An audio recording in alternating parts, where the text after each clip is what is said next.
ರಾಜ್ಯ ವಾಣಿಜ್ಯ ತೆರಿಗೆ ಇಲಾಖೆಯ ಕಣ್ಣು ಇದೀಗ ಬೇಕರಿಗಳ ಮೇಲೆ ಬಿತ್ತು. ನಿಮ್ಮ ವ್ಯಾಪಾರ ವಹಿವಾಟು ಲಕ್ಷದಿಂದ ಕೋಟಿವರೆಗೂ ಹೋಗಿದೆ. ಅದಕ್ಕೆ ಜಿಎಸ್ಟಿ ಟ್ಯಾಕ್ಸ್ ಕಟ್ಟಬೇಕು ಅಂತ ಬೇಕರಿ ಕಾಂಡಿಮೆಂಟ್ಸ್ ಮಾಲೀಕರಿಗೆ ನೋಟಿಸ್ ಅನ್ನು ಕೊಡಲಾಗಿದೆ.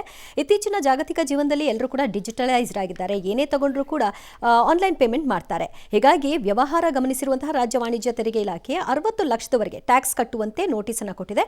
ನೋಟಿಸ್ ಕಂಡ ಬೇಕರಿ ಮಾಲೀಕರು ಆತಂಕಕ್ಕೆ ಒಳಗಾಗಿದ್ದಾರೆ ಮತ್ತು ಸರ್ಕಾರದ ವಿರುದ್ಧ ಅಸಮಾಧಾನವನ್ನು ವ್ಯಕ್ತಪಡಿಸಿದ್ದಾರೆ. ಏನಕ್ಕೆ ಅಸಮಾಧಾನ? ಏನು ಹೇಳಿದ್ದಾರೆ ನೋಡೋಣ. ಓಕೆ, ಜಿಎಸ್ಟಿಯಿಂದ ನೋಟಿಸ್ ಬಂದಿದೆ. 60 ಲಕ್ಷ ಚಿಲ್ಲರೆ ಕಟ್ಟಿ ಅಂತ ಹೇಳಿ. ಸರ್ 4 ವರ್ಷದ ಕಳ್ಸೋರು ಸರ್. ನಾವು ಎಲ್ಲಿಂದ ಕಟ್ಟೋಣ ಸರ್? ನಾವು ದಿನ ಎಲ್ಲ ಒದ್ದಾಡಿ ಮಾಡಿದ್ರು ನಮ್ಗೆ ಸಿಗೋದು ಲಾಸ್ಟಿಗೆ 500 ರೂಪಾಯಿ. ಮಕ್ಕಳು ಸ್ಕೂಲ್ ಫೀಸ್ ಅದು ಇದು ಬಾಡಿಗೆ ಎಲ್ಲ ಇದ್ದರೂ ಸಾಲ ಮಾಡ್ಕೊಂಡೆ ಜೀವನ ಮಾಡ್ತಾ ಇದ್ದೀವಿ. ಅಂಥದ್ದಲ್ಲಿ ಕಟ್ಟಿ ನಾವು ಹೆಂಗೆ ಕಟ್ಟೋದು ಸರ್?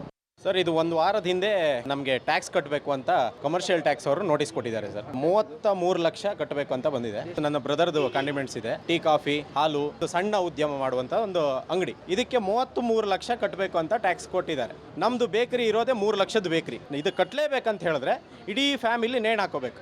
SP ಅಕೌಂಟ್ಸಲ್ಲಿ 40 ಲ್ಯಾಕ್ಸ್ ಮೇಲೆ ಕ್ರಾಸ್ ಮಾಡಿದ್ದೀರಾ, ಅದಕ್ಕೆ 18% GST ಕಟ್ಟಬೇಕು ನೀವು. ಇಲ್ಲ ಅಂದರೆ ನಾವು ನೀವು ಅಕೌಂಟ್ ಎಲ್ಲ ಫ್ರೀಸ್ ಮಾಡ್ತೀವಿ ಅಂತ ಹೇಳಿದ್ದಾರೆ. ನಾವಿಲ್ಲ ಸಣ್ಣ ವ್ಯಾಪಾರ ಮಾಡೋದು, ಟೀ ಅಂಗಡಿ, ಸಿಗರೇಟ್ ಮಾರೋದು, ಇದರಲ್ಲೂ ಲಾಭ ಇದೆ, ನೀವು ಕಟ್ಟಬೇಕು. ಇಲ್ಲ ಅಂದರೆ ರೂಲ್ಸ್ ಪ್ರಕಾರ ಇದು ಮಾಡ್ತೀವಿ ಅಂತ ನಮ್ಮನ್ನ ಎದುರಿಸ್ತಾ ಇದ್ದಾರೆ. ಏಕಾಏಕಿ ಒಂದೇ ಸಲ ಈ ಸಲ ಕಟ್ಟಿ ಅಂತ ಹೇಳಿದ್ರೆ ಎಲ್ಲಿಗೆ ಹೋಗೋದು ಸರ್? ನಾವು ಅದೇ ಬಡತನ ನಿರ್ಮೂಲನೆ ಮಾಡುವ ಬದಲಿಗೆ ಬಡವರನ್ನೇ ನಿರ್ಮೂಲನೆ ಮಾಡುವತ್ತ ಸಾಗಿದೆ ಅನಿಸ್ತಾ ಇದೆ. ಈ ಸಲ ಹೊಸತಾಗಿ ಸೇರ್ಪಡೆ ಆಗಿದೆ. ಕಮರ್ಷಿಯಲ್ ಟ್ಯಾಕ್ಸ್ ಅಧಿಕಾರಿಗಳ ಕಿರುಕುಳ ಶುರು ಆಗಿದೆ. ಮುಖ್ಯಮಂತ್ರಿಗಳಿಗೆ ಮನವಿಯನ್ನು ಮಾಡಿ ಇಲಾಖೆಗಳಿಗೆ ಮನವಿ.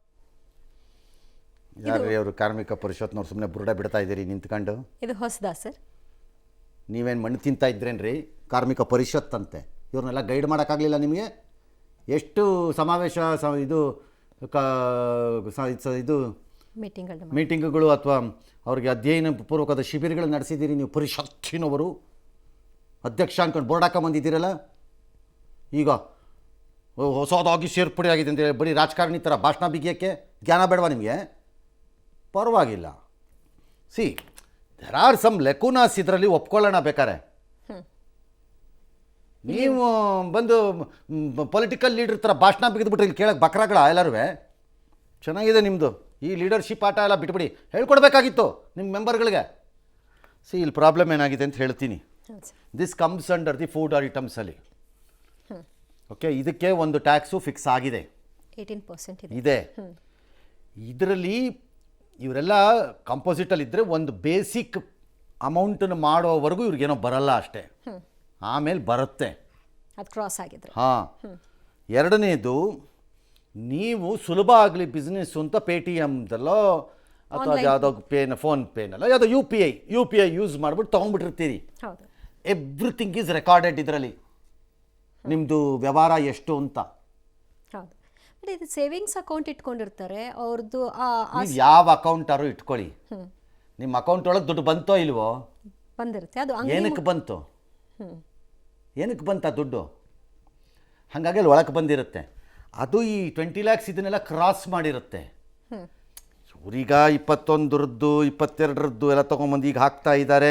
ಟರ್ನ್ ಓವರ್ ಎಷ್ಟು ಅಂತ ಪೂರ್ತಿ. ಹಾಂ, ಟರ್ನ್ ಓವರ್ ಮೇಲೆ ಎಷ್ಟಾಗಿದೆ, ಅದರದ್ದು ಖರ್ಚು ವೆಚ್ಚ ಎಷ್ಟು, ಅದು ಪ್ರಾಫಿಟ್ಸಿಗೆ ಬಂತು. ನೀವು ಹೇಳ್ತಾ ಇರೋದು ಟ್ಯಾಕ್ಸ್ ಇರೋದು ನಿಮ್ಮದು ಟರ್ನ್ ಓವರ್ ಇದ್ರ ಮೇಲೇನೇ, ಪ್ರಾಡಕ್ಟ್ ಮೇಲೇ ಟ್ಯಾಕ್ಸ್. ಇದು ಗೂಡ್ಸ್ ಆ್ಯಂಡ್ ಸರ್ವೀಸಸ್ ಟ್ಯಾಕ್ಸ್. ಇದು ಗೂಡ್ಸ್ ಆ್ಯಂಡ್ ಪ್ರಾಫಿಟ್ ಟ್ಯಾಕ್ಸ್ ಅಲ್ಲ ಇದು.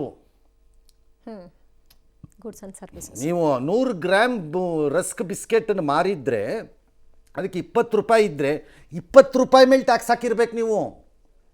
ಆದರೆ ಇಲ್ಲೊಂದು ಪ್ರಾಬ್ಲಮ್ ಇದೆ ಸರ್. ನಾವು ಮಾರುವಾಗ ನಾವು ಟ್ಯಾಕ್ಸೇ ಹಾಕಿಲ್ಲ ಜನರಿಗೆ. ಹಾಕಬೇಕಿತ್ತು. ಓಕೆ, ಹಾಕಬೇಕಿತ್ತು. ಈ ಹೊರೆನ ಅಲ್ಲೂ ಇಳಿಸ್ಕೋಬೇಕು. ಹಾಂ, ಈಗ ನಮಗದು ಗೊತ್ತಿಲ್ಲ ಅಂತ ಕೆಲವರು ಹೇಳ್ಬೋದು ನೀವು. ಹೌದು, ದಿಢೀರಂತ. ಅದಕ್ಕೆ ಏನಾದರೂ ಒಂದು ಸ್ಕೀಮ್ ಮಾಡಿ ಸರ್ಕಾರ ಒಪ್ಕೊಂಡು ಆಯಿತು ಅದನ್ನು ನಾವು ಬಿಟ್ಕೊಡೋಣ, ಇನ್ನು ಮುಂದಕ್ಕೆ ಹಿಂಗೆ ಮಾಡ್ಕೋಬೇಡಿ ಅಂತ ಹೇಳಿ ಬೇಸ್ ಇಷ್ಟು ಕಟ್ಟಿ ಅಂತನೋ ಇಂಟ್ರೆಸ್ಟ್ ಬೇಡ ಇದಕ್ಕೆ ಅಂತನೋ ಏನಾದ್ರು ಒಂದು ಮಾಡಿದ್ರೆ ಬೇರೆ ವಿಚಾರ. ನೀವು ಹಾಕಬೇಕಿತ್ತು ಅದಕ್ಕೆ ಟ್ಯಾಕ್ಸ್ನ. ಇಲ್ಲಿವರೆಗೆ ಹಾಕಿ ಹೇಳಲಿಲ್ಲ ಇವರು ಅನ್ನೋ ಪ್ರಶ್ನೆನೂ ಬರ್ತದೆ. ಅವ್ರು ಹೇಳಬೇಕಾಗಿಲ್ಲ, ನೀವು ತಿಳ್ಕೊಬೇಕು. ದಟ್ಸ್ ಎ ಪ್ರಾಬ್ಲಮ್ ಆಫ್ ಟ್ಯಾಕ್ಸೇಷನಲ್ಲಿ. ಮನೆಗೂ ಬಂದ್ಬಿಟ್ಟು ಇದಕ್ಕೆ ಟ್ಯಾಕ್ಸ್ ಇದೆ ಇದಕ್ಕೆ ಟ್ಯಾಕ್ಸ್ ಇದೆ ಅಂತ ಯಾವನು ಹೇಳಲ್ಲ, ಹೇಳಬೇಕಾಗಿಲ್ಲ ಅವ್ರುಗಳು. ಅಂಡರ್ಸ್ಟುಡ್. ಹಾಂ, ಈ ಕಿರುಕುಳುಗಳೇ ಭಾರತನ ಸಾಯಿಸ್ತಾ ಇರೋದು ಈ GSTನಲ್ಲಿ. ನಮ್ಮ ಪ್ರಾಣ ತಿಂತಿದ್ದಾರೆ. ಆ ಮೇಡಮು ಕೂತ್ಕೊಂಡಲ್ಲಿ ಬಾಯಿಗೆ ಬಂದಂಗೆ ಸ್ಲ್ಯಾಬ್ಗಳು ಮಾಡಿದ್ರು. ಇದಕ್ಕೆಂತ ಬುರುಡೆ ರಾಜ್ಯ ಸರ್ಕಾರಗಳಿವೆ ಅಂತ ಹೇಳ್ತೀನಿ. ಈಗ ಜನ ನೀವು ಹೇಳ್ತಿದ್ರಲ್ಲ ನೇಣು ಹಾಕತ್ತೀನಿ ಅಂತ ಯಾರೋ, ಯಾಕಪ್ಪ ನೇಣು ಹಾಕೋಬೇಕು? ನೀನು ನೇಣು ಹಾಕೊಂಬಿಟ್ರೆ ಏನಾಗ್ಬಿಡುತ್ತೆ? ಏನಾಗ್ಬಿಡುತ್ತಪ್ಪ ನೀನು ನೇಣು ಹಾಕೊಂಬಿಟ್ರೆ? ತಗೊಂಡೋಗಿ ದಫನ್ ಮಾಡ್ತಾರೆ ಅಷ್ಟೇ, ಇನ್ನೇನೂ ಆಗಲ್ಲ. ನಿಮ್ಮ ಮನೆಯವರು ಬೀದಿಗೆ ಬರ್ತಾರೆ ಅಷ್ಟೇ, ಇನ್ನೇನೂ ಆಗಲ್ಲ. ಸ್ಲ್ಯಾಬ್ ಎಲ್ಲ ಫಿಕ್ಸ್ ಮಾಡಿ ಬಾಯಿಗೆ ಬಂದಂಗೆ ಕಲೆಕ್ಷನ್ ಮಾಡ್ತಿದ್ದಾರೆ. ಇದನ್ನು ಇಳಿಸ್ರಪ್ಪ ಅಂದರೆ ಕರ್ನಾಟಕದಲ್ಲಿ ಈಗ ಗಬ್ಬರ್ ಸಿಂಗ್ ಟ್ಯಾಕ್ಸ್ ಅಂತೆಲ್ಲ ರಾಹುಲ್ ಗಾಂಧಿ ಬುರ್ಡೆ ಬಿಟ್ರಲ್ಲ ಕುತ್ಕೊಂಡು. ಒಂದು ಕಾಂಗ್ರೆಸ್ ಸರ್ಕಾರವೂ ಸೇರಿದಂತೆ ಪ್ರತಿಪಕ್ಷಗಳು GST ಕೌನ್ಸಿಲ್ ಮೀಟಿಂಗಲ್ಲಿ ಇದನ್ನು ಇಳಿಸೋಕೆ ಒಪ್ಪಲ್ವಂತೆ. ಆಫೀಸರ್ಸ್ ಹೇಳ್ತಾರಲ್ಲ ನನ್ನ ಹತ್ರ ಕೇಳಿದಾಗ ನಾನು ಒಪ್ಪಲ್ಲ ಅಂತ. ಅಲ್ಲೊಂದು ಇಲ್ಲೊಂದು. ಹಾಂ, ಆಚೆ ಬಂದು ಡ್ರಾಮಾ ಮಾಸ್ಟರ್ಗಳು ಒಬ್ಬನೂ ಒಪ್ಪಲ್ಲ. GST ತಂದಿದ್ದೇ ಸೆಸ್ ಇರ್ಕೂಡ್ದು ಅಂತ. ಈಗ ಎಲ್ಲ ಸೆಸ್ಗಳು ವಾಪಸ್ ಬಂದಾಗಿದೆ ಆಲ್ಮೋಸ್ಟು. ಎಲ್ಲ ಸೆಸ್ಗಳು ತಂದಿಟ್ಟಿದ್ದಾರೆ. ಇನ್ನೂ ಇಂಡಿಯಾಲಿ ಇರಬೇಕಂತೆ ಮೋದಿ ಮಾತು ಕೇಳ್ಕೊಂಡು. ಯಾಕಿರ್ಬೇಕಂತೆ? ಬಿಟ್ಟಾಕ್ರಿ ರೀ, ಯಾವನ್ರಿ ಉದ್ಧಾರ ಮಾಡೋಕ್ಕಾಗತ್ತೆ ಈ ದೇಶನ? ಯಾವನ ಕೈಲೂ ಆಗಲ್ಲ, ಬರೆದಿಟ್ಕೊಳ್ಳಿ. ಹಾಗಾಗಿ ಈ ಪ್ರಾಬ್ಲಮ್ ಇದೇನಾಗಿದೆ ಅಂದರೆ ಸರ್ಕಾರನೇ ಮನಸ್ಸು ಮಾಡಿ ಇದಕ್ಕೊಂದು ಸ್ಕೀಮ್ ಥರ ಏನಾದ್ರು ಮಾಡಿ ಈ ಥರ ಸಣ್ಣ ಪುಟ್ಟವ್ರಿಗೆಲ್ಲ ಪಾಪ ಒಳ್ಳೇದಾಗಲಿ ಅಂತ ಏನಾದ್ರು ಮಾಡಿ ಮಾಡಿಕೊಡ್ಬೋದೇನೋ, ಅಥವಾ ಒನ್ ಟೈಮ್ ಸೆಟ್ಲ್ಮೆಂಟ್ಗಳದ್ದು ಏನಾದ್ರು ಒಂದು ಮಾಡಿಕೊಟ್ಟು ಆ ಥರ ಏನಾದ್ರು ಮಾಡಿಕೊಡ್ಬೋದೇನೋ. ಬಟ್ ನನಗೆ ಹೇಳೇ ಇಲ್ಲ ಹಾಕ ಟ್ಯಾಕ್ಸ್, ಇನ್ಕಮ್ ಟ್ಯಾಕ್ಸ್ ಕಟ್ಟು ಅಂತ ಯಾವನಾರು ಹೇಳ್ತಾನ? ಇನ್ಕಮನ್ನು ಅರ್ನ್ ಮಾಡಿದ್ರೆ ನಾನು ಕಟ್ಟಬೇಕು. ಹೌದು, ಅದು ಅವ್ನು ಫೋನ್ ಮಾಡ್ತಾರಾ ನಮಗೆ? ಕಟ್ಟಿದ ಮೇಲೆ ನೀ ಸರಿಯಾಗಿ ಕಟ್ಟಿಲ್ಲ ಅಂತ ಬರ್ತಾರೆ ನನ್ನ ಹತ್ರಕ್ಕೆ ಅವರು. ಹಾಗೆ ಬರ್ತಾರೆ. ಹಾಂ, ಹಾಗೆ ಇದು ಹಾಗೇನೆ. ಇದೇನು ಹೊಸದಲ್ಲ. ಹೊಸದಲ್ಲ ಅಂತಲ್ಲ, ಇದೇ ಜಾರಿಗೆ ತರ್ತಿರೋ ರೀತಿ ನಿಮ್ಮನ್ನು ಗಾಬರಿಗೆ ತಂದಿದೆ. ಒಟ್ಟೊಟ್ಟಿಗೆ 3-4 ವರ್ಷದ ತರ್ತಿದ್ದಾರೆ. ಯಾರೋ ಕಾಂಡಿಮೆಂಟ್ಸ್ನವ್ರು ಕೆಂಗೇರಿಲಿದ್ದಾರಂತೆ. ಅವ್ರಿಗೇನಂತೆ 21ರಿಂದ ಇಲ್ಲಿವರೆಗೆ ಅಂದರೆ 24ರವರೆಗೆ 25. ಅವ್ರಿಗೆ ಎಷ್ಟು ಅದು 67 ಲಕ್ಷ ಕೇಳಿದಾರಂತೆ. ಟರ್ನ್ ಓವರ್ ಹಂಗಾರ ಅಷ್ಟು ತೋರಿಸ್ತಾ ಇದೆಯಾ ಅಂತ ಅದು ಟ್ಯಾಕ್ಸು ಪೆನಾಲ್ಟಿ ಎಲ್ಲ ಅದೆಲ್ಲ ಸೇರಿ ಕೊಟ್ಟಿದ್ದಾರೆ ಇದು. ಓಕೆ. ಇನ್ಯಾರೋ ಒಬ್ಬರು ಪಾಪ ರಾಜೇಂದ್ರ ಪೂಜಾರಿ ಅಂತವರು ಬೇಕ್ರಿ ಅಂತೆ, ಅವ್ರಿಗೆ 33 ಲಕ್ಷ ಕಟ್ಟಪ್ಪ ಅಂದಿದ್ದಾರಂತೆ. ಎಲ್ಲಿಂದ ಕಟ್ತಾರೆ ಅವರು? ಆಲ್ ರೈಟ್, ಅವ್ರು ತಪ್ಪು ಮಾಡಿದಾರೋ ಮಾಡಿಲ್ವೋ, ಅವ್ರು ತಿಳ್ಕೊಬೇಕಿತ್ತೋ ತಿಳ್ಕೊಂಡಿಲ್ವೋ, ಟ್ಯಾಕ್ಸ್ ನಿಯಮಗಳಿಂದ ಪಾಲನೆ ಮಾಡಿದ್ರೋ ಮಾಡಲಿಲ್ವೋ ಎಲ್ಲ ಸರಿ, ಅದು ಆಮೇಲೆ ನೋಡೋಣ ಬೇಕಾರೆ. ಏಕ್ದಮ್ ಇಷ್ಟು ಅಮೌಂಟನ್ನು ಆ ಥರ ಅಂಗಡಿಗಳನ್ನ ನಡೆಸೋರು ನೀವು ಕಟ್ಟಿ ಅಂತಂದರೆ ಎಲ್ಲಿಂದ ಕಟ್ತಾರೆ? ಬರ್ಡನ್ ಆಗುತ್ತೆ. ಎಲ್ಲಿಂದ ಕಟ್ಟೋಕ್ಕಾಗತ್ತೆ? ಸ್ವಲ್ಪ ಯೋಚನೆ. ನೀವು ಅಂಗಡಿನೇ ವಶಪಡಿಸ್ಕೊಂಡ್ರು ಆ ಬೆಲೆ ಬರಲ್ಲಪ್ಪ. ಇಂತಿಷ್ಟು ಸಮಯದಲ್ಲಿ ಕಟ್ಟಿ ಅಂತ ಬಾಡಿಗೆ ಅಂಗಡಿ ಆಗಿದ್ದರೆ ಈ ಕಾಂಡಿಮೆಂಟ್ಸಲ್ಲಿ ಒಳಗಡೆ ಇರೋ ಮೆಟೀರಿಯಲ್ ಕಾಸ್ಟೇ ಅಷ್ಟು ಬರೋಲ್ಲ. ಎಲ್ಲನೂ ಎತ್ಕೊಂಡು ನೀವು ಮನೆಗೆ ಹೋದ್ರೂ ಬರೋಲ್ಲ ಅದು. ನಿಜ.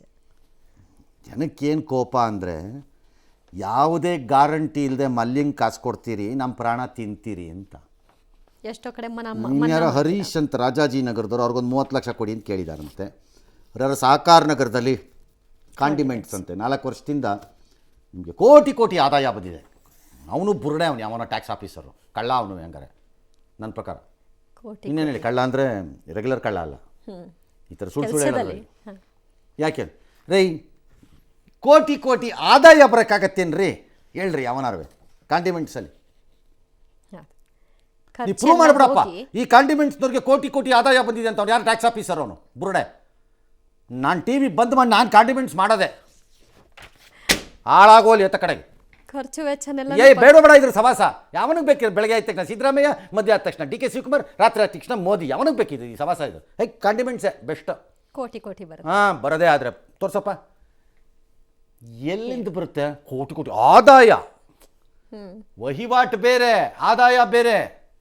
ಎರಡನ್ನೂ ಒಂದೇ ಥರ ಆಗಲ್ಲ. ಏನು ಬುರ್ಡೆಗಳು ಅಂದರೆ ದುಡ್ದು ತಡೆದು ನಿಮ್ಮ ಹೆಂಡತಿ ಮಕ್ಕಳನ್ನ ಸಾಕಕ್ಕೆ ನಾವಿಲ್ಲಿ ಇರುತ್ತಾನೆ ಸರ್ಕಾರದ ಆಫೀಸರ್ಗಳಿಗೆ. ಹಾಂ, ಅದ್ರ ಜೊತೆಲಿ ಹೇಸಿಗೆ ಬೇರೆ. ನಿಮಗೆ ಮಾನ ಮರ್ಯಾದೆ ಏನಿಲ್ಲ, ಹೇಸಿಗೆ ತಿಂತೀವಿ ಅಂತ. ನೋಡೋಣ ಗೌರ್ಮೆಂಟ್ ಏನು ಮಾಡ್ತಾರೆ ಅಂತ. ಫೈನಾನ್ಸ್ ಮಿನಿಸ್ಟ್ರಿಗೆ ಬರುತ್ತೆ, ಫೈನಾನ್ಸ್ ಸೆಕ್ರೆಟ್ರಿಗೆ ಏನಾದ್ರು ಇದು ಅಪ್ರೋಚ್ ಮಾಡಿ ಒಂದೇನಾದ್ರು ಕೇಳಬೇಕು, ಹೆಂಗೆ ಮಾಡ್ಬೋದು ಏನು ಎತ್ತ ರಿಲೀಫ್ ಕೊಡ್ಬೋದಾ ಅಂತ. ಅಷ್ಟೇ. ಎಸ್.